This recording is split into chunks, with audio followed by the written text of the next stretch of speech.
here today hoping that residents of the area bring in clean green debris to drop off and chip and shred to get it off of their properties to help mitigate wildfire prevention in their area.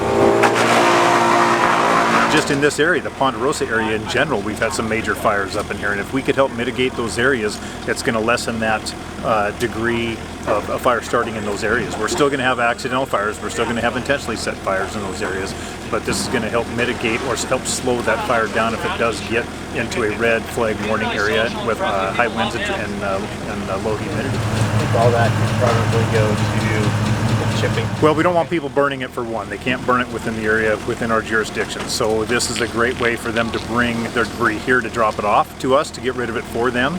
And it helps clean up the ground area for ground fuels and ladder fuels that might extend into the pine trees and create a bigger wildland fire that we would expect. We are busy this time of year. It's our fire season starting, and if we, like I said, if we could mitigate those ground fuels to where if a fire does start, it's not going to creep or grow as fast as it normally does. It might be a little bit slower to help us get a handle on that fire and put it out quicker than later.